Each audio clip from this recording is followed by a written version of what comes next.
포스 인더스트리.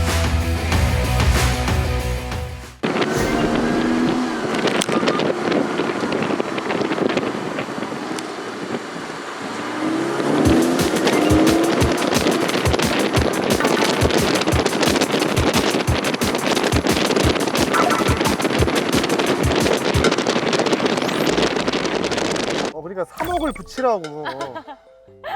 아니 저기 수수료 때문에 3억 1,200원 붙여. 뽑아야 되니까. 알겠어. 그래.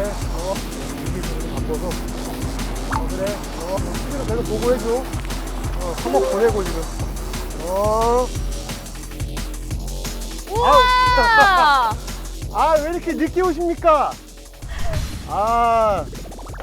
저렇게 빠른 차를 타고 그러게요. 우리 이세창 감독님께서 네, 우리는 아까워서 좀 기다리고 있었는데. 그냥 내려볼까요? 와. 아, 안녕하세요. 아유. 아유. 회장님 차 뽑으셨어요? 안녕하세요. 안녕하세요. 안녕하십니까. 네. 왜 이렇게 늦게 오세요? 아니, 얘를 데리고 좀 이제 산책을 하느라고. 와. 아우. 예쁘네요. 간만에 차 타고 긴장해. 와. 정말 등에 간만에 땀 나시는 거 긴장하고. 아니에요? 허리 아파. 허리 아파. 저희가 되게 오늘따라 럭셔리해졌어요. 예. 아니 이거 우주선이네, 우주선. 우주에서 내려온 줄 알았어요. 예. 하늘에서 내려온 람보가 하는 말? 저희도 만만치 않은 차 타고 왔습니다. 네. 이렇게. 와, 어떠세요? 이거 타고 왔어요? 네. 그럼요. 진짜? 예. 대박. 근데 노 사장님은 어디 계신 거죠? 노사장님, 못 타고 오실지. 예, 노 사장님 좀 빨리 오라고 하세요. 여기 차 지금 동네 자랑해야지. 아줌마들 다 나와 계십니다 지금. 노 사장님 슈퍼카 소리, 슈퍼카 오! 소리. 우와, 슈퍼카. 뭐야?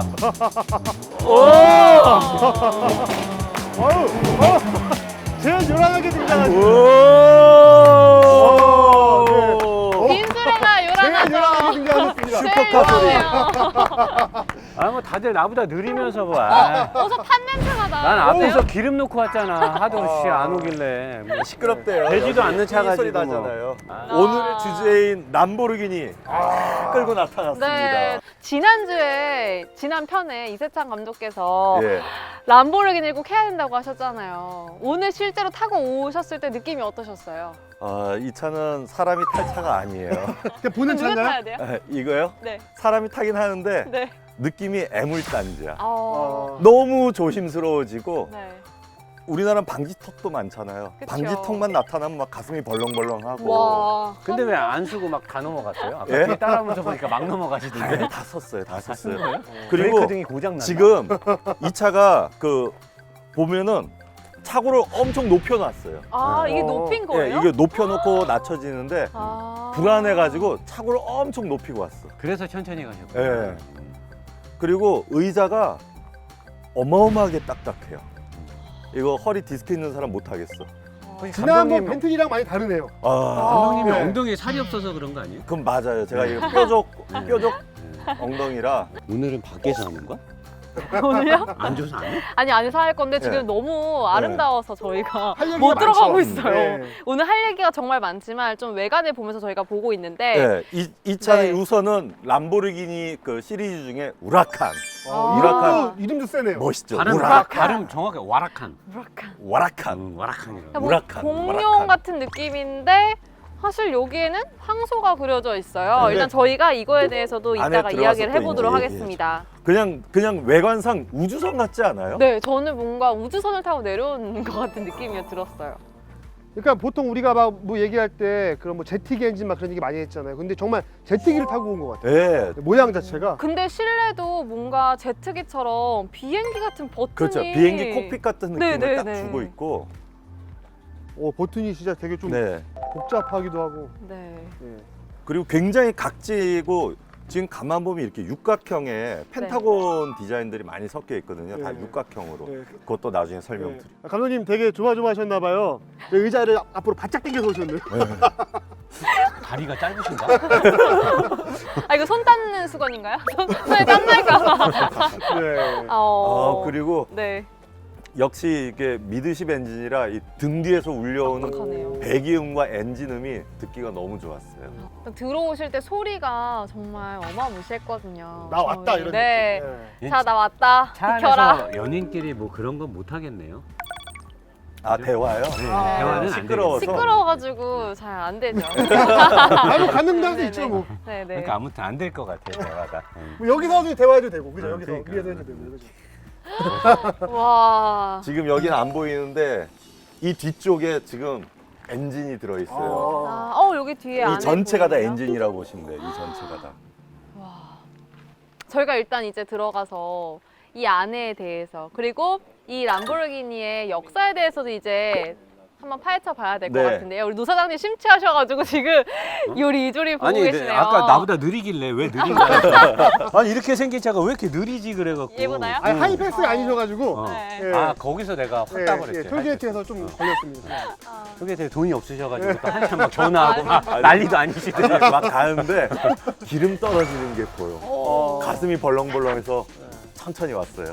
아, 뭔가. 근데 우리 들어가서 얘기 좀 하죠. 네, 일단은 이 람보르기니의 오늘 역사에 대해서 저희가 파헤쳐 봐야 하니까요. 다 같이 한번 들어가서 이야기 나누시죠. 가보시죠. 네 가자.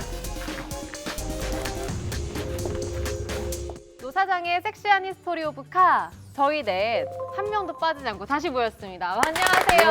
예. 저희 지난번에 마지막 방송인 줄 알고 굉장히 슬프게 마무리를 했던 기억이 나는데 저희 살아남았네요. 네. 저는 여기 와서 네. 원래 이 전까지 여기 앞에 명패가 있었잖아요. 없어진 걸 보고 나 잘렸나? 근데 진짜 명품 어디 갔어요? 들더라고요. 예. 다들 아무 말도 안 아 소품 분실이에요? 아, 어. 네. 현재 개편 중이라서 네. 하고 있기 때문에. 저희가 네. 일단은 새롭게 인사를 하긴 했지만 사실은 저희가 방금 밖에서 람보르기니를 타고 오신 이세창 감독님과 이야기를 나눈 것 같습니다. 그렇죠? 저는 배틀 떴죠. 저는 저희 벨로스터 N을 타고 별로 안 빠르시더만요. 아, 뒤에가 안 보여서요. 온 줄도 몰랐어요. 두 분 오늘 커플룩 청청 패션인데 네. 사이좋게 지내세요. 네, 그렇게 하겠습니다. 네, 일단은 예, 잘 부탁드리겠습니다. 네, 람보르기니를 타고 오셨잖아요. 네. 주변의 시선이 좀 느껴지셨나요? 우선은 그 람보르기니가 이렇게 지나가면요. 사람들이 급하게 핸드폰 꺼내는 경우가 많아요. 아. 사진 찍으려고 신호에 걸려 있으면. 그렇죠. 예. 쉽게 볼 수 있는 예, 차가 특히 여기 아니니까. 스튜디오가 좀 외곽이다 보니까 사람들이 이제 그런 차를 보기가 더 어렵잖아요. 네. 그래서 그런지 많이들 보시고 오는 길에 만난 덤프트럭 기사님은 빵빵 하시면서 나 뭐 실수했나 그러니까 이렇게 보시더니 차를 본 게 아니고 감독님을 그러니까요. 보신 거예요, 그분이. 아니에요. 감독님 팬이라서. 아 제가 뒤에서 봤잖아요. 아, 그래요? 네. 감독님 팬이더라고요. 아니 근데 그러니까 정말 람보르기니를 타고 있어서 누가 타고 있나 이렇게 들여다봤는데 이세창 감독님이 거기 있으면 더 놀랄 것 같아요. 아까 그 덤프트럭 아저씨는 류시원 짱 이러고 김진표랑 안 그런 게 어딥니까? 류짱 막 이러고. 사이좋게 지내시라니까요. 그래도 사이좋게 지내세요. 다행히 리마리오라고는 안 했어요. 아, 너무 재밌습니다. 사실 람보르기니가 딱 지나가면 스포츠카 하는 이미지가 딱 떠오르잖아요. 저는 예전에 스포츠카 하면 물론 2인승이어야 되고요. 그리고 또 뭔가 하늘을 향해 열리는 문. 네. 그리고 막 엔진 소리 막 이런 거를 떠올렸는데 세 분은 스포츠카 하면 어떤 이미지가 좀 떠오르세요? 저는 일단 비싼 거 돈. 돈. 왜냐면 네. 저 20대 때 헤어진 여자친구가 있어서 여자 얘기를 항상 여자가 되게 여자가 많은가 봐. 3명 있었는데 그중에 한 명이었습니다. 아. 예, 그런데 이제 20대 때 이제 우리 싸이월드 하잖아요. 그래서 네. 헤어지고 나서 잘 지내나고 이렇게 들어가 봤더니 남자친구가 생겼더라고요. 남자친구가 람보르기니를 타고 있었어요. 그래서 우와. 그때 바로 잊었습니다. 아, 자절감. 네, 끝났구나 이제. 다시는 찾을 수 없구나. 네, 스포츠카 하면 돈. 네. 이세창 감독께서는요? 저는 스피드. 예, 일단 스피드. 스포츠카는 디자인 자체가 일반 차보다는 납작하게 생겼고 그쵸. 그래서 저 차는 빨리 가겠구나. 그리고 스포츠카 하면 어릴 때 기억이 나는데 그 어릴 때 콜벳 구형을 고속도로에서 처음 봤어요. 이제 아버님 차 포니를 타고 막 가고 있는데 네. 콜벳이 옆을 탁 지나가는데 그 당시에 그 한국에서 했던 미녀 삼총사라는 드라마에 거기 남자 주인공이 콜벳을 타고 나왔어요. 그거를 도로에서 실제 보면서 그때부터 차를 좋아하게 됐어요. 특히 그 콜벳이나 스포츠카들은 바퀴를 굉장히 큰 걸 써요. 뒤에서 봤는데 바퀴가 이만한 거예요. 우리 아버지 차 타이어는 요만한데 그 3배만한 타이어가 쭉 가는 모습을 보면서 아 저게 스포츠카구나. 네. 예, 그때부터 차를 좋아하게 됐죠. 미녀 삼총사는 언제적 옛날부터 옛날에 원더우먼 나르는 몰라요, 저. 원더우먼 저 몰라요. 아, 몰라요. 네. 전격 제트 작전 전이죠. 그쵸. 네, 키트 나오기 전. 그쵸. 네. 미녀 삼총사가 히트를 치고 전격 제트 작전이 나온 거예요. 아, 그 미녀 삼총사 나올 때 원더우먼 소모즈 600만 불의 사나이. 네네네네. 띠띠띠띠띠띠띠. 예. 나이랑 연배가 비슷하신가 보다. 노사장님이랑 저랑 비슷한 것 같아요. 되게 두 분 되게 오래되셔가지고 저는 제일 오래된 드라마가 뭐 텔레토비 정도까지는 기억이 나는데 그런 건 진짜요? 전 그걸 거의 잘 몰라요. 학부형으로 보신 거 아니에요? 그 당시에? 자, 사이좋게 지내시기 바랍니다. 자, 저는 일단 스포츠카 하면 떠오르는 이미지에 대해서 듣고 있었는데 노 사장님이 생각하는 스포츠카에 대한 이미지가 굉장히 궁금해요. 저는 아무래도 이제 제가 하는 일이 리뷰니까 네. 저는 스포츠카, 뭐 슈퍼카 그러면 제조사의 아이덴티티를 먼저 보고 오, 제조사가 어떤 목적성을 갖고 차를 만드느냐. 그다음에 왜냐면 그게 되게 중요하거든요. 제조사가 단순히 돈만 벌려고 슈퍼카를 만드는 회사가 있고 뭔가의 업적 때문에 만드는 게 있는데 이제 그런 아이덴티티가 남아 있는 걸 우리가 이제 노새끼에서 다 밝혀낼 거니까 그거 다음에 엄청난 성능, 그다음에 납작함. 왠지 스포츠카나 슈퍼카는 납작해야 돼. 맞아요. 막 이렇게 높고 막 사람 여러 명 타면 아무리 빨라도 뭐 M5나 뭐 AMG들이 아무리 빨라 봤던들 포르쉐 옆에만 가도 오징어가 되잖아요. 사실 뭐 S63이 포르쉐보다 훨씬 비싼데도 네. 가면 오징어가 되니까 스포츠카 슈퍼카는 엄청난 성능과 함께 납작해야 되지 않을까. 낮은 차체. 네. 저희가 아까 실제로 람보르기니를 봤잖아요, 옆에서. 그래서 한 뼘 딱 요 정도 땅에서 올라와 있더라고요. 방지턱은 어떻게 보통 한 다니는지 뺨을 모르겠어요. 이렇게 하는데 희한하게 이렇게 하시는. 맞아, 정말 이만큼이었어요. 네. 정말 궁금증이 많아요. 왜냐면은 저기 대리운전 부르면 어떻게 타고 가야 되나. 아 근데 저런 차를 타시는 분들 중에 네. 대리를 하는 분들이 있어요. 오. 정말 대인배거나 차를 막 다루시는 분인데 네. 그 대리 운전하시는 제가 예전에 이제 슈퍼카를 좀 많이 다뤘었으니까 저도 이제 부득이하게 대리 운전을 부른 적이 있었는데 저는 아줌마가 온 거예요. 나는 이거 대리한테 아줌마가 괜찮다고. 근데 아줌마가 가면서 뭐 콧노래를 부르는 거예요. 왜 그러세요 했더니 자기가 이 직업을 잘 선택한 것 같다고. 내가 이 살아생전에 언제 페라리를 타겠냐고. 그래서 근데 저기 좀 살살 달리셔야 되지 않을까요? 했더니 괜찮다고. 한 일주일 있다가 과속 딱지가 아줌마가 160km를 달렸다. 올림픽대로에서. 저희가 이제 오늘 이세창 감독께서 그토록 지난주에 하고 싶다라고 이야기를 했던 슈퍼카의 대명사 그리고 페라리와의 영원한 라이벌이죠. 람보르기니에 대해서 본격적으로 파헤쳐 보도록 하겠습니다. 빠밤. 네, 감사합니다. 자, 먼저 람보르기니의 탄생 배경에 대해서 파헤쳐 보기 전에 몇 가지 특징부터 좀 파헤쳐 볼게요. 람보르기니의 차종 이름을 보면요, 전 처음에 보고 왜 이렇게 어렵지? 한 번 듣고 잘 기억이 안 날 정도로 좀 어려운 이름들이 많더라고요. 네, 다 이제 소와 관련된 그런 어. 것들이 이제 굉장히 많습니다. 그래서 대부분 이제 모델명이 스페인 투 역사에 이름을 남긴 뭐 황소 이름이나 뭐 투우용 칼 아니면 뭐 투우사 이런 사람들의 좀 이름을 굉장히 많이 사용을 하는 편이죠. 네. 그래서 이게 우리 방송을 보시는 분들이 이거 알아두시면 재밌는 게 네. 예를 들어서 이슬레로 스페인의 유명한 투사를 죽인 소 이름이에요. 투사 투우사가- 이름이 아니고 투사를 소랑 죽인 싸우다가 소가 투사를 죽였는데 걔가 영웅이 된 거야. 그 소 아. 이름을 그 이제 그 제품명으로 썼고요. 그 다음에 이스라엘로 후속으로 자라마라는 모델이 있는데 이거는 스페인 투 경기가 주로 진행이 되고 있는 지역명. 지역명을 또 옷 썼고요. 자라랑은 상관이 없죠. 예, 자라마. 막 이런 거. 막. 네. 그 다음에 에스파다. 전 이 이름이 너무 마음에 들어요. 에스파다. 예, 에스파다가 스페인어로는 이제 검이란 뜻인데 그 투에 보면은 이렇게 오래 근데 어디 칼 숨겨 있다가 푹 찔르잖아요. 마지막에 찔리는 거. 예, 그 칼 이름. 아. 그래서 이제 그 투사를 뜻하는 말이기도 하고 검사를 뜻하는 그게 에스파다. 그다음에 우리가 많이 하는 무르시엘라고. 아. 이름 멋있잖아요. 네, 무르시엘라고. 예, 무르시엘라고는 그 스페인어로는 박쥐를 뜻해요. 그래서 무르시엘라고 약간 이렇게 박쥐같이 생겼어요. 예, 배트맨에 나오는 차처럼 생겼잖아요. 박쥐이고 얘가 1879년에 스페인에서 투구 경기가 열렸는데 무려 24번의 칼을 맞고도 안 죽은 거예요. 그래가지고 또 불멸의 이미지를 갖고 있다 해서 알려진 이름이 무르시엘라고요. 이제 최신형인 아벤타도르. 이 아벤타도르는 스페인 투사 중에서 돈 셀레스티노 콰드리 비데스라는 사람의 아들이 키우던 그 굉장히 아끼던 소예요. 이름이 엄청 기네요. 예. 그 아들이 차 이름이 됐으면 큰일 날 뻔했네요. 예.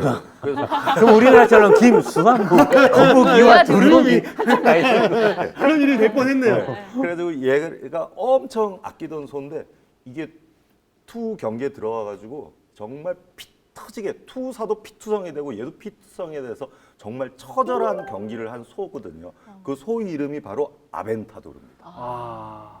그럼 폭스바겐에 인수되고 나서 무르시엘라고 아벤타도르가 나왔는데 얘네들이 그 두 차의 이름을 굉장히 심혈을 기울여서 고른 거네요. 예. 엄청난 소들을 데리고. 와. 아니 진짜 아까 보니까 엠블럼을 보더라도 소가 있더라고요. 그럼 일단은 람보르기니는 정말 소와는 뗄래야 뗄 수 없는 그런 차가 되겠네요. 네, 그렇습니다. 아까 저희 엠블럼 좀 볼까요? 이 엠블럼이 여기 준비가 되어 있는데 네. 이세찬 감독 이거 해주셔야죠. 이거 잘 모르는 분들은 이걸 레드불이라고 알 수도 있습니다. 시카고 불스가 아니고 네, 그럴 수도 있어요. 예. 아, 레드불 웃겼다. 오, 준비 많이 왔어. 예상치 못했어. 나도 준비해 와야지. 네, 뭐 레드불과 뭐 람보르기니 왜냐면 지치지 않는다라는 느낌이 좀 비슷한 게 있죠. 예.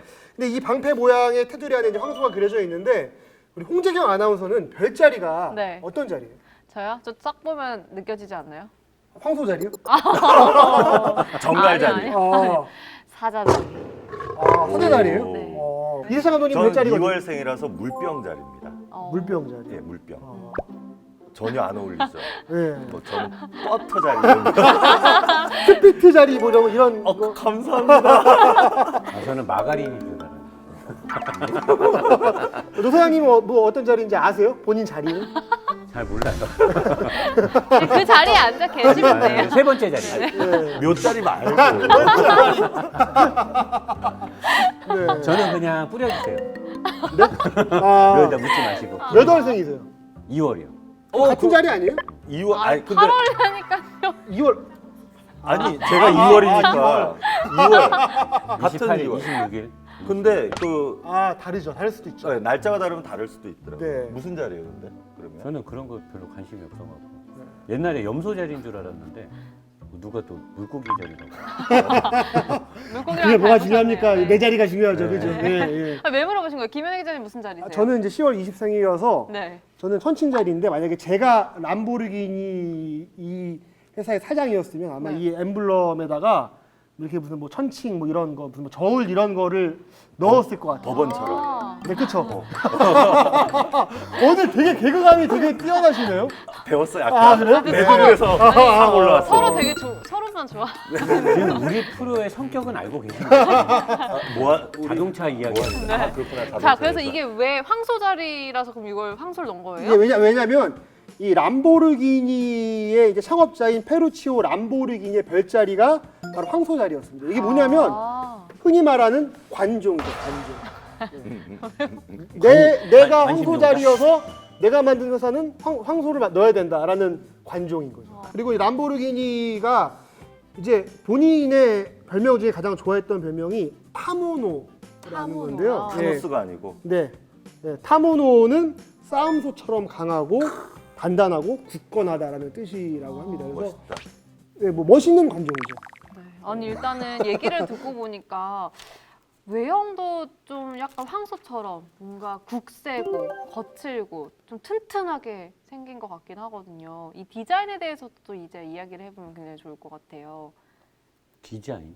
디자인은 여기 감독님이. 그렇죠. 네. 감독님이 그러니까 이 얘기해주세요. 람보르기니의 엠블럼부터 다시 설명을 하나 더 첨언을 하면 셀프. 셀프네요, 셀프. 그 다 아까 처음에 말씀하신 것처럼 람보르기니가 페라리랑 라이벌이잖아요. 네네. 좀 이따 더 깊은 역사 얘기해 주실 건데 되게 비슷하지 않아요? 방패 문양? 그죠? 비슷해요. 예. 방패 문양. 동물이 들어가 있고.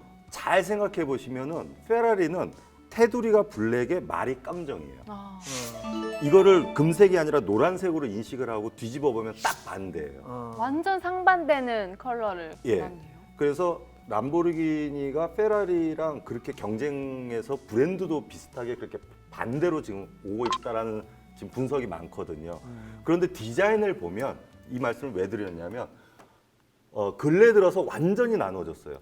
람보르기니는 굉장히 직선적이고 그리고 람보르기니의 디자인은 그 전투기 중에서 F-22 랩터. 네. 랩터라는 전투기에서 이미지를 많이 따왔어요. 뾰족뾰족한 이런 거. 뾰족뾰족하고 어떤 사람들은 이제 스텔스기 닮았다 이제 그러는데 거기서 가져온 이유 중에 하나가 전투기 자체가 음속으로 막 날아다녀야 되니까 공기 역학을 충분히 이제 피해야 되잖아요. 네. 그래서 공기 저항을 피하는 그 디자인에서 많이 가져오면서도 페라리랑 차별화된 게 페라리는 계속 곡선으로 가져가고 있는데 이쪽은 직선으로 가져가는 거죠.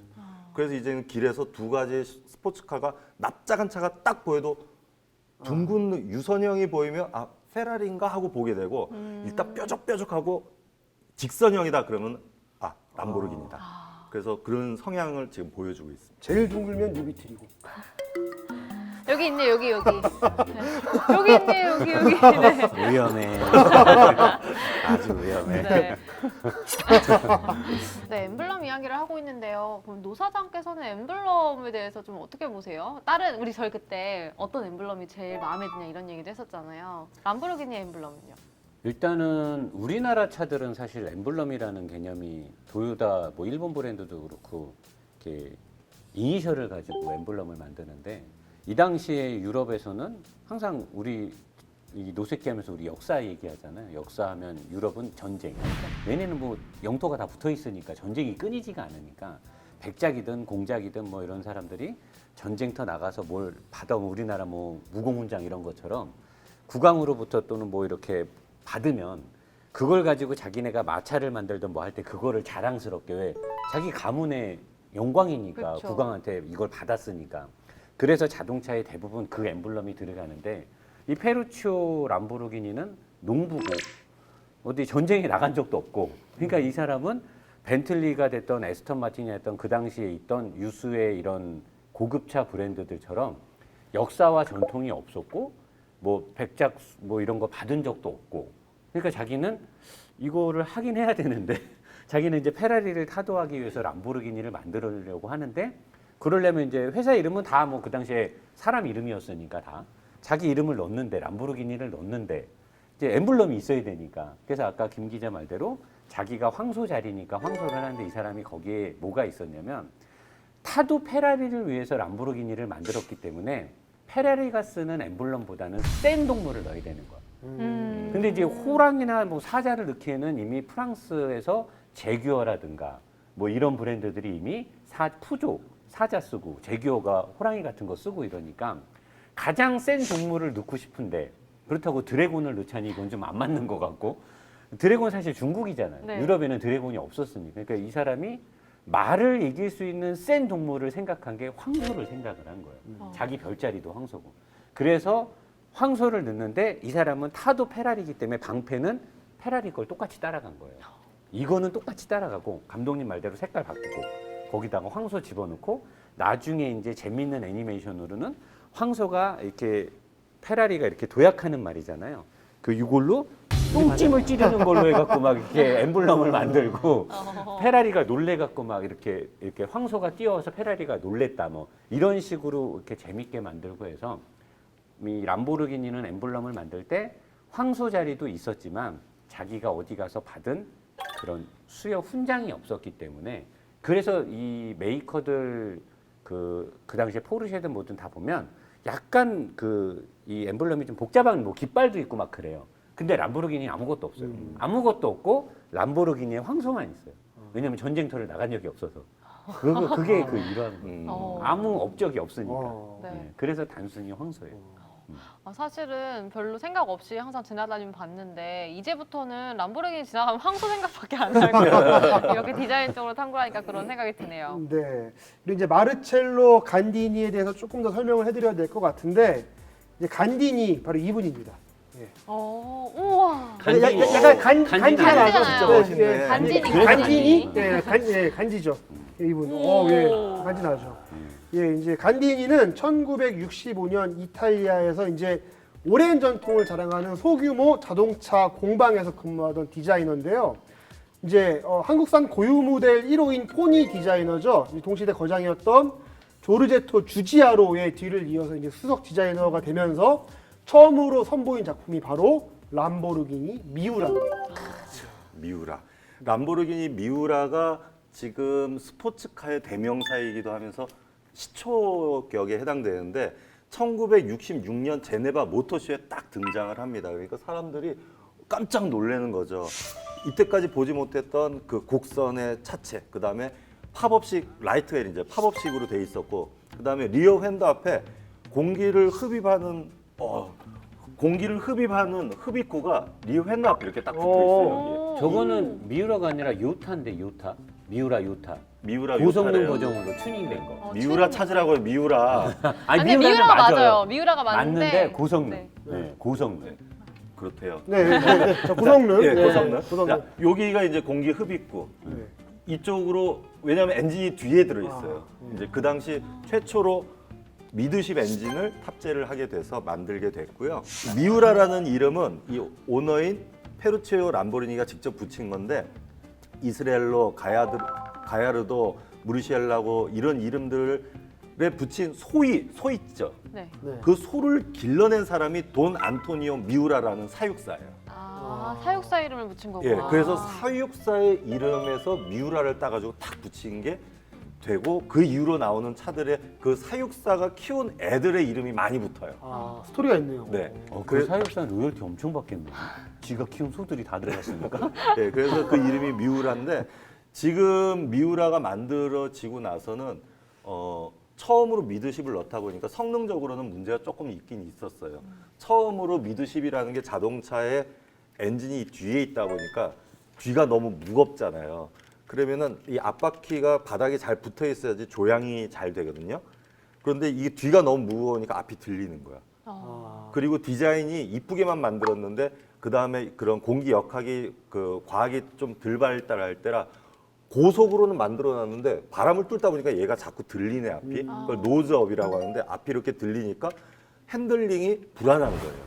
그래서 좀 문제가 있었고 기계적으로도 문제가 있어서 우리가 1탄에 했던 BMW 불났었잖아요. 네. 그 당시 이 차도 불이 많이 나. 가끔 불이 났었대요. 그래서 그런 안 좋은 점도 있지만은 결과적으로는 미우라가 스포츠카의 시초인 거죠. 그 첨언을 드리자면 이 당시에 60년대, 50년대 말에 원래 슈퍼카라는 말이 없었어요.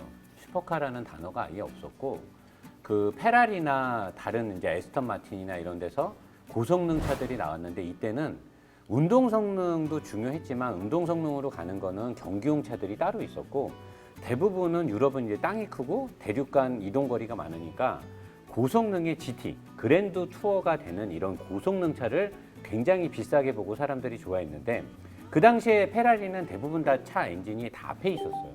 에스턴 마틴도 다 앞에 있고 앞에 있는데 이 페루치오 람보르기니는 트랙터를 생산하다 보니까 트랙터가 앞에 엔진이 있는 차도 있는데 이제 구동 레이아웃이 약간 특이하니까 이 사람이 엔진을 앞에다만 놓고는 페라리를 이기기가 힘든 거야. 자기는 무조건 페라리를 이기고 싶은데 도저히 저 쌓여있는 축적된 데이터베이스를 자기가 따라가기가 어려워서 피아트니 알파로메오니 여러 그 당시에 페라리보다 더 규모가 컸던 회사들의 엔지니어들을 스카웃 했는데도 불구하고 이게 안 되니까 이 사람이 우연히 이건 일화예요. 우연히 911을 봐요.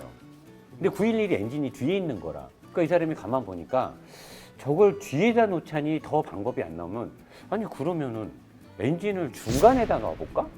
그러면은 동력 계통이 좀 더 단순해지니까 내가 힘을 더 낼 수 있지 않을까. 그래서 이 사람이 엔진을 중간에 놓고 차를 만들겠다라는 착안을 하고 그거를 이제 엔지니어들하고 이제 소통이 잘 안 되고 이 사람이 또 다른 쪽을 하자고 하니까 엔지니어가 페루치오 람보르기니 모르게 또 미우라의 개발을 착수하고 이 지금 약간 꼬여 있어요 막. 근데 이게 역사가 증명이 안 되니까 누군가가 이걸 명확하게 우리한테 알려주질 않으니까 역사가 약간 흩뿌려져 있는데 아무튼 미우라의 개발이 그렇게 들어갈 때 이 사람이 이제 디자이너를 소개받았는데 그게 간디니를 소개를 받은 거예요. 그래서 간디니가 이 사람의 의견을 들어보니까 엔진을 뒤에다 놓고 디자인을 하라니까 아니 그러면 차 허리가 길어져야 되는데 불가능하다. 근데 이제 감독님 말씀대로 이 사람이 나이가 젊으니까 아니 안 될 것도 없을 것 같은데 그래서 이제 디자인을 시작하면서 엔진을 뒤에다 놓는데 엔진이 또 12기통이다 보니까 엔진이 워낙 기니까 이거는 현실적으로 불가능한 도전이다. 그래서 주위 사람들이 저건 안 될 거야 라고 다 무시를 하고 이렇게 했는데 간디니와 페루치오 람보르기니가 그거를 성공을 하죠. 그래서 이 차가 나오자마자 동력 계통의 효율이 좋아가지고 가장 빠른 차를 등극을 해요. 난리가 나죠 이제. 에스턴 마틴이고 뭐 벤틀리고 페라리고 다 난리가 난 거예요. 농부가 차를 만들었는데 제일 빠른 거야. 그 당시에 미우라가 298km인가 이렇게 나갔어요. 엄청나게 빠른 거예요. 그 당시에요? 근데 위험했죠. 근데 이 페루치오는 람보르기니가 약간 어떤 특징이 있냐면 직발을 되게 잘해요. 직선에서 이렇게 잘 나가는 특징이 있는데 이 사람이 만약에 페라리나 포르쉐처럼 운동 성능에 어느 정도 이렇게 관심이 많았더라면 그런 차를 만들 수 없었을 거예요. 왜냐면 그 당시 기술로는 엔진을 여기다 놓고 이 주행 특성을 잡을 수가 없었어요. 아까 감독님 말대로 앞이 뜨니까. 그게 에어로다이나믹 같은 게 안 되니까. 근데 이 사람은 직발로 일단은 그냥 페라리를 이겨야 되니까. 쏘자 이렇게. 그때 예. 페라리가 한 268km, 270몇 km 나간 차가 있었거든요. 250 GT인가 뭔가가 있었어요. 얘는 무조건 그걸 잡아야 되는 거야. 여기다 넣고 직발로 잡아버린 거야. 그리고 이제 많이 사람 다치고 뭐하고 했는데 그렇게 돼서 미우라가 세상에 나오게 돼. 굉장히 그러니까 단순 무식한 거죠. 무조건 빨라야 돼서 엔진을 뒤로 갖고 간 거예요. 그래서 나온 차가 미우라고 그게 위험했지만 지금에 와서는 굉장히 소장 가치가 높은 차로 등극을 하게 된 거죠. 근데 진짜 아까 전에 이세창 감독께서 스포츠카 하면 뭐가 생각나냐고 그때 스피드라고 하셨잖아요. 정말 이게 앞으로 빨리 달리는 그런 느낌이 확 와닿는 것 같은데 전 또 스포츠카 하면 사실 낮은 차체도 있고 하지만 그 하늘로 열리는 문? 시즈도. 네. 그거에 대해서 또 빼놓고 얘기할 수가 없잖아요. 시저도어라고 하는 그 부분에 대해서도 이야기를 나누면 좋을 것 같아요. 그게 정말 멋이죠, 멋. 예. 정말 멋있는 것 같아요. 그게 제일 멋있는 것 같아요. 저는 어렸을 때 스포츠카는 무조건 문이 위로 열리는 줄 알았어요. 모두 다. 예, 저는 항상 이제 아파트에다 이제 주차를 하고 꽉 낑겨가지고 이제 문을 조금만 열고 이렇게 겨우겨우 빠져나갈 때마다 아, 내 문이 위로 열렸으면 좋겠다라는 생각을 많이 하거든요. 네, 이 시저도 그러면 문콕도 없을 텐데. 그렇죠. 예, 이제 시저도어가 1971년 쿤타치 모델부터 등장을 했는데 이제 쿤타치 모델의 그 이름에 좀 어원부터 좀 따져봐야 될 것 같아요. 예, kun타치가 뭔 뜻이냐면 저는 홍재경 아나운서 보면은 쿤타치 이렇게 지고 싶거든요. 뭐요? 남성들이 이제 정말 아름다운 여성을 봤을 때 하는 예, 그런 이제 말이라고 하더라고요. 반대말도 알려주세요. 써먹게. 아, 제가 이제 좀 지나면 또 말씀드릴게요. 예. 근데 이제 이게 이탈리아 한 지역의 방언인 게 쿤타치라는 말이 있어요. 그래서 이제 여기서 이게 감탄사를 이제 차용을 한 건데 이거의 어원이 쿤타크입니다. 쿤타크. 쿤타크. 예. 젠장, 희양. 아 진짜요? 예, 그런 뜻입니다. 근데 왜냐면 그러니까 미인을 봤을 때 약간 이렇게 좀 욕설 비슷하게 와 정말 이쁘다 뭐 이런 느낌으로 이제 쿤타치라고 이야기를 하는 거고 원래 어원은 쿤타크. 죄송합니다. 자꾸 젠장. 자꾸 해서 죄송합니다. 왜 자꾸 절 보고 쿤타크 그러세요? 근데 네. 그 쿤타크가 왜 나왔는지도 혹시 알고 계세요, 김 기자? 어떤 그 원래는 쿤타치라는 모델이 미우라 다음에 P400에서 쿤타치로 넘어가는데 람보르기니 쪽에서 이 차를 만들 때까지가 이제 최고 전성기였거든요. 이걸 만들어서 모토쇼에 내놨어요. 근데 그 대규모 모토쇼 말고 지방에서 열리는 소규모 모토쇼에 P400을 갖고 나간 거예요. 람보르기니가 쿤타치 말고. 네. P400이 근데 쿤타치랑 거의 비슷해요. 생긴 게. 조금 더 유려한 곡선이 많거든요.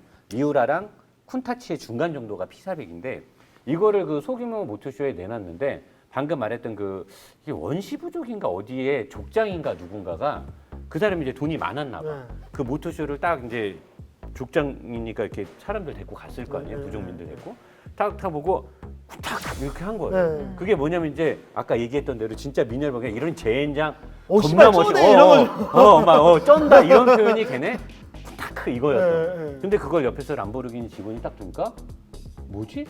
저 이름 왠지 땡기는데 해서 그거를 스펠링으로 써보니까 쿤타치가 된 거예요. 쿤타크라고 발음한 게 스펠링을 쿤타치로. 적어보니 쿤타치가 된 거예요. 그래서 차 이름이 쿤타치가 됐어요. 근데 이제 왜냐면 이제 람보르기니가 대부분이 뭐 소와 연관된 그런 차들이 많은데 이거는 소와 관련이 없는 예, 그거예요. 그런, 예, 진짜 좀 의미 쿤타크. 있는 예, 그런 차종인 거죠. 그러니까 모토쇼의 이름도 원래는 P400이었어요.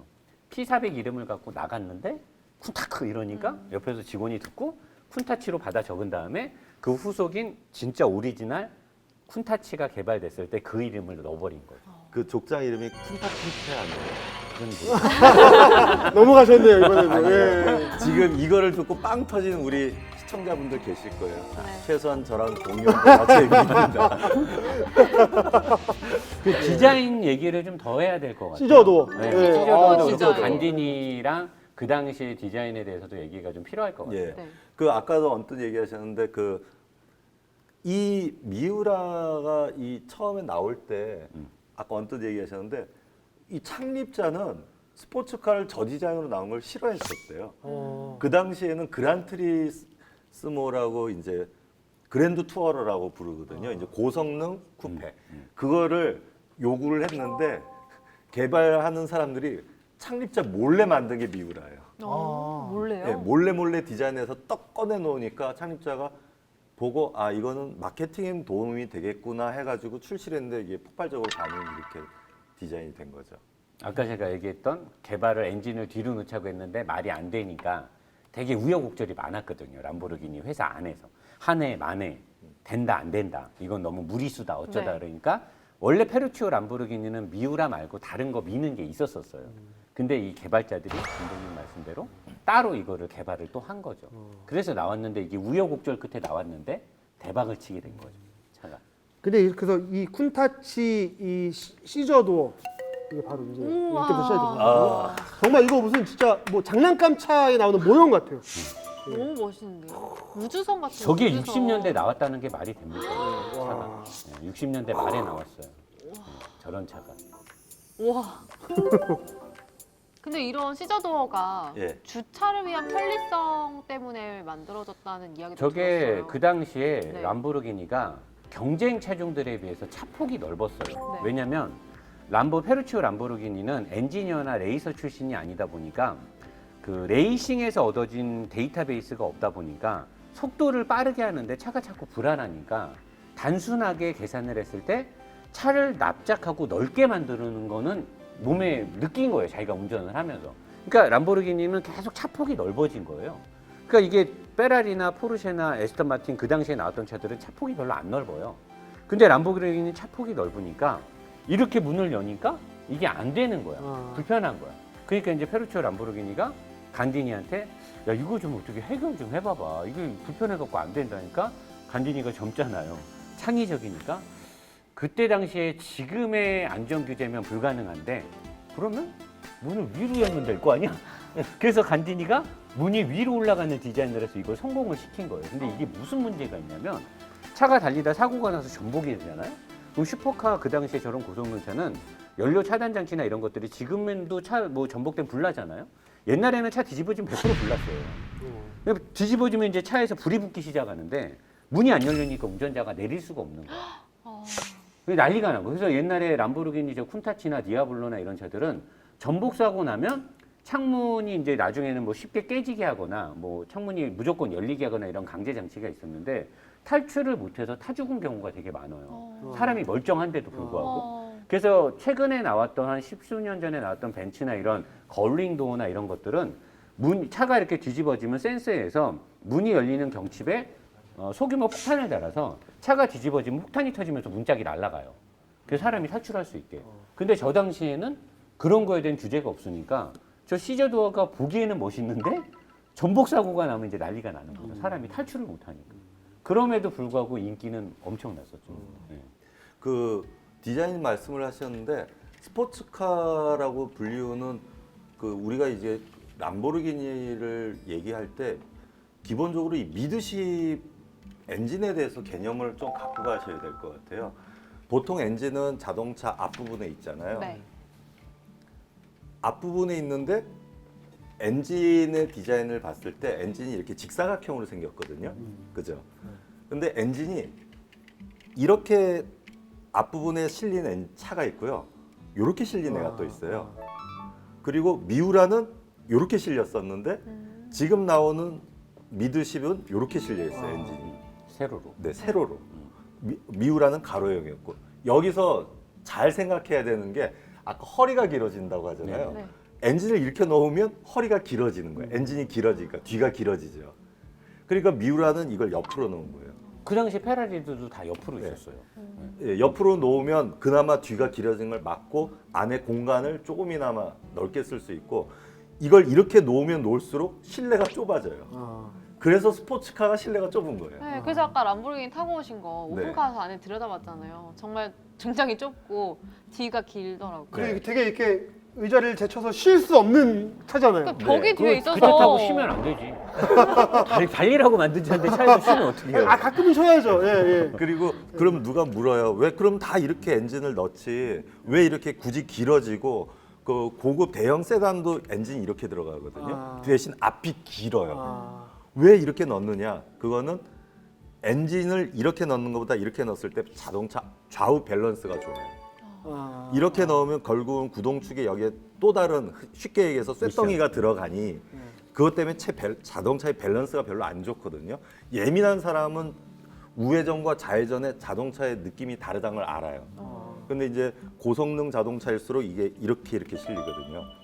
그리고 그 전에 이제 1950년대에 F1에 미드십이 실려 있었어요. 제가 이제 포뮬러카를 타봤는데 포뮬러카가 지금 람보르기니를 딱 반토막 내서 나누면 포뮬러카예요. 운전석이 이렇게 있고 운전석 뒤에 엔진이 정말 딱 이렇게 들어가요. 이렇게 이렇게 딱 실려 있어서 등에 엔진을 대고 운전하는 느낌이거든요. 등이 따뜻하겠네요. 무섭겠다. 전 무서울 것 같아요. 되게 위험하죠. 왜냐하면 운전석 바로 뒤에 휘발유통이 있어요. 머리 뒤가 휘발유통이에요. 그리고 그 뒤가 바로 엔진이고 그 상태에서 운전을 하기 때문에 그 자동차를 저울에 얹어보면 좌우 무게가 똑같아요. 그래서 지금 이런 디자인이 나왔고 스포츠카가 2인승인 이유가 그 엔진의 구조 때문에 그런 거고요. 그것 때문에 이 내부가 점점 좁아지고 그러니까 또 디자인을 옆으로 늘리다 보니까 시저 도어가 나오게 된 거예요. 정말 성능과 디자인이 밀접하게 연관이 돼 있어서 뭔가 이해가 쏙쏙 들어오게 네. 설명해 그리고 주신 것 이제 같아요. 기왕이면 우리 시청자분들이 이해되시게 네. 이렇게 문이 옆으로 열리는 걸 말고도 시저도어라고도 하고 뭐 어떤 분들은 만세도어라고도 하고 저 처음 듣는데요. 만세도어. 귀엽네요. 도어는 왜 영어로 쓴 거죠? 아 근데 이제 그 도어가 영어로 된 것들을 원래 보면은 지금 람보르기니는 이렇게 위로 열리잖아요. 이게 오리지널 시저 도어고요. 시저가 이제 가위. 아 이렇게. 예, 가위처럼 이렇게 열린다 해서 이게 시저 도어고 그다음에 버터플라이 도어라고 문이 이렇게 열리는 게 있어요. 아, 이렇게 열리는 예, 거. 버터플라이 도어의 대명사는 BMW i8. 아, 예, 그거를 버터플라이 도어. 네. 그다음에 거링 도어. 거링 도어는 그 말 그대로 새 날개 형상으로 이렇게 열리는 애. 그 진짜 실용성이 없네 우리나라에서 좀 약간. 벤츠 주차. SL. 예, 벤츠 SLS. 옛날 SL 300. 예. 그 다음에 요새는 SLS. SLS가 이제 이렇게 열리죠. 옆에 차가 있으면 내리지도 못하게. 아니요, 그게요. 아예 문을. 이게 이렇게 나가는 게 아니고요. 경첩이 머리 위에 있어요. 그러니까 이렇게 돼 있는 상태에서 그냥 이렇게 열리는 거라 생각보다 많이 옆으로 안 가요. 지붕이 절반이 열려요, 이렇게. 근데 아무튼 바짝 있으면 못 그렇죠. 열죠. 아파트 단지에서 내리는 거죠. 문 요만큼 열고 이렇게 내리는 건 안 돼. 그러니까 저기 노년동에 있는 빌라 단지에서 안 되는 거죠. 들어가지도 못했죠. 그 다음에 이제 문이 위로 열리는 차 중에 특이한 게 그건 이름을 뭐라 그래요? 코닉스건 문을 뭐라 그러죠? 아, 코닉스는 이렇게 해서 이렇게 열리잖아요. 예. 병신문이라고. 병신도어라고 찐따도어라고 하는 찐따도어. 문이 툭 튀어나온 다음에 이렇게 올라가요. 각기도 하러 가면 되잖아요. 네, 왜 아, 병신이 각기도 나와요. 괜찮아요. 네. 근데 이제 다르고 예쁜. 제가 코닉스를 타봤을 때는 코닉스그 같은 경우는 지금 다른 도어들의 문제가 지상고가 낮으면 다예요 이게. 주차장이 이제 지지구역이 낮으면 이게 닿거든요. 근데 코닉스건 문이 옆으로 철컥 나간 다음에 그 자리에서 돌아요. 그러니까 약간 찐따 같아요. 문이 열려봤자 요만큼 높이로 정말 문을 이렇게 착 밀면 툭 나가서 착하게 이렇게 돌아가요. 이렇게. 그거를 지난번에 벤틀리 때도 얘기했지만 굳이 이렇게 해야 되나? 굳이 그렇게 할 필요는 없는데. 네, 좀 들긴 하네요. 근데 이제 네. 그 람보르기니사에서는 지금은 이제 이 시저 도어를 멋으로만 제작했다라고 이야기를 해서 안전상 이 도어를 열고 뭐 주행하거나 이런 거는 하지 말라고 하더라고요. 그렇죠, 그렇죠. 그 우리가 이제 디자인 얘기를 좀 어느 정도 했는데 사실 슈퍼카에 있어서 디자인이 진짜 중요하거든요. 디자인이고 슈퍼카의 어떤 간판이기도 한데 여기서 이제 우리가 나중에 페라리나 다른 회사를 할 때 이것들이 이제 합쳐지면 참 좋은데 우리가 시간이 짧아서 람보르기니만 하는 게 안타깝긴 한데 디자인을 잠깐 얘기하자라고 하면은 이 당시에 유럽 쪽에 디자인 3대 거장이 있었어요. 3대 거장인데 일단 회사를 놓고 보자고 하면 자가토라는 회사도 아마 우리나라 사람들 대부분 뭐 차 좀 좋아하는 사람 알아요. 그다음에 아까 김 기자가 했던 조르제토 주지아로, 네. 그다음에 피닌파리나 이렇게 세 명이 그 당시에 유럽의 완전히 자동차 거장인데 피닌파리나는 페라리랑 손을 잡아요. 페라리가 우연찮게 피닌파리나 아버지의 아들을 소개받으면서 엔초 페라리가 자기네들 회사의 디자인을 피닌파리. 그러니까 이게 슈퍼카 전쟁이기도 한데 디자이너들의 전쟁이기도 해요. 그리고 이제 주지아로는 나중에 폭스바겐이 인수를 해요. 폭스바겐이 인수를 해서 피닌파리나는 인도 회사가 인수를 하고 최근 그러니까 이 얘네 디자인 회사들도 유럽의 영국의 이런 것처럼 막 잘 나가다가 70년대 80년대 막 황금 전성기를 걷다가 자동차 회사들의 몰락과 같이 디자이너 회사들도 다 몰락해요. 그래서 다 이제 인수합병되고 넘어가고 하는데 자가토라는 회사는 넘어가지는 않았어요. 근데 자가토가 안 넘어간 이유는 가장 이 피닌파리나나 주지아로에 비해서 가장 성과가 적었어. 그러니까 이게 대기업들이 봤을 때 저 회사는 인수해야 될 필요성을 못 느꼈던 거지. 그래서 자가토는 어렵게 가는데 아무튼 이 당시에 70년대 80년도에 슈퍼카들의 전쟁에 한 몫을 거둔 사람이 자가토와 주지아로와 피닌파리나 거고 아까 얘기했던 주지아로의 밑에 있었던 애가 간디니 그리고 주지아로가 더 명예회장직으로 가면서 간디니가 그 당시에 얘네 디자인 회사 이름이 베르토네였어요. 베르토네라는 디자인 회사인데 거기에 수석 디자이너가 감독님이 말씀하신 어린 나이에 수석 디자이너가 되면서 얘가 뭐 그냥 거칠 게 없는 거야. 지가 막 그리고 싶은 대로 다 그리고 엄청나게 했는데 그게 다 빵빵 터진 거야. 막. 우와. 아무도 얘를 자제를 못 시키는 거야. 사정없이 그려버리니까. 막. 그러니까 얘가 만드는 그림들이 막 사정없는 거야. 그래서 람보르기니 디자인들이 사정없는 차가 나온 거죠. 사정없는 차들만. 그러니까 페라리는 막 상상한 대로 만드는 피닌파리나한테 뭐 어떻게 된 거야? 그러니까 피닌파리 아니 나는 한다고 하는데 그러니까 피닌파리나는 항상 주장이 우리는 우아한 디자인을 하는 그러니까 왜냐면 사실 그 당시에 페라리 디자인은 되게 아까 감독님 말대로 우아하고 이뻤어요. 둥글둥글한데 약간 성격이 달랐던 거지. 이 간디니는 정말 애가 뛰는 진짜 열정이 어마어마해서 사정없이 그려버린 거고 피닌파리나는 굉장히 유서가 깊고 막 이렇게 체계가 좀 있다 보니까 되게 절제되고 아름다움을 철저하게 기준으로 해서 이 유럽의 3대 천왕 자가토, 주지아로, 피닌파리나가 실제로 슈퍼카 전쟁의 디자인 전쟁은 얘네끼리 한 거야. 얘네들끼리도 아주 피 터지는 전쟁을 한 거고 메이커는 메이커대로 이제 성능으로 최고 속도로 또 피 터지는 전쟁. 이건 좀 나중에 얘기할게요. 슈퍼카 전쟁이 한번 일어나는 게 그건 나중에 얘기해요. 그런 일화가 있었어요. 네, 아니 정말 뭐 디자인 쪽으로 또 파고드니까 람보르기니도 하나의 예술 작품인 것 같다 이런 생각이 들고요.